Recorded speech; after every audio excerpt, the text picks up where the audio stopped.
ফ্যাসিবাদী সরকার যে কয়টা দুই একটা সেক্টর থেকে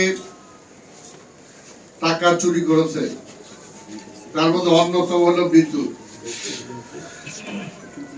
কিন্তু দুঃখের বিষয় ফ্যাসিবাদ বিদায় হওয়ার পরে এই সেক্টরের সাথে যারা জড়িত ছিলেন হাজার হাজার কোটি টাকা লোপাট করেছেন, কিন্তু সেগুলোর ব্যাপারে এই সরকার কিন্তু তেমন কোন উল্লেখযোগ্য স্টেপ নিয়েছে বলে অন্তত আমার মনে পড়ে।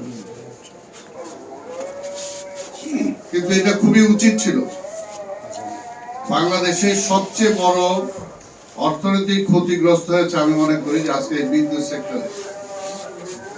জানে তারা বিদ্যুৎ সেক্টরে লাইসেন্স দিয়েছেন, বিশেষ করে নিজের পরিবার নিজের আত্মীয় স্বজন তাদেরকে দিয়েছে, ভারতকে দিয়েছে, যেটা আমরা বলেছি।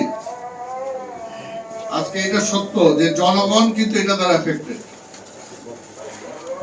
আমার স্ত্রী আমাকে বলে যে আগে যে জায়গায় 2000 টাকা বিল দিতাম, তিনটা বাড়িতে 6000 বা 10,000 টাকা বিল দিতাম, এখন তো সেটা 1 লাখ টাকার উপরে চলে যায়। 3টা মিটারে 3টা বাড়িতে, আলাদা বাড়িতে। এখন এমন বলতে সেটা কোনোভাবেই সম্ভব না। এবং তার মধ্যে সবচেয়ে বেশি দিতে হয় যেখানে যেটা বলা আছে আজকে এখানে বাস্তব যে 5টা ওনারা বলেছেন প্রিপেড মিটার সংযোগ বন্ধ করতে হবে। আসলে এই প্রিপেড মিটার আসার পরে জনগণের অবস্থা একেবারে নাজেহাল। এমনি জনগণের নিত্য প্রয়োজনীয় দ্রব্য কিনতে যায়, তার বাজার করতে যে মাথার চুল এমনি নাই,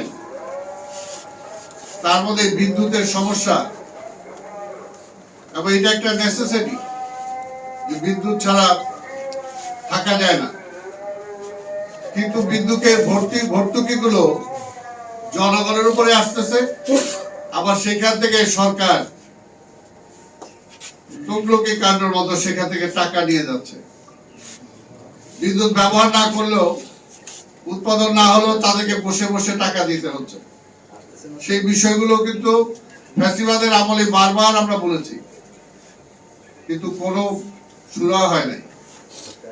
সবাই আশা করেছিল যে তত্ত্বাবধায়ক সরকার আসার পরে অন্তত এই ব্যাপারে কঠিন কোনো ব্যবস্থা নিবে, কিন্তু আমাদের চোখে পড়ে নাই যে তেমন ব্যবস্থা তারা নিয়েছেন।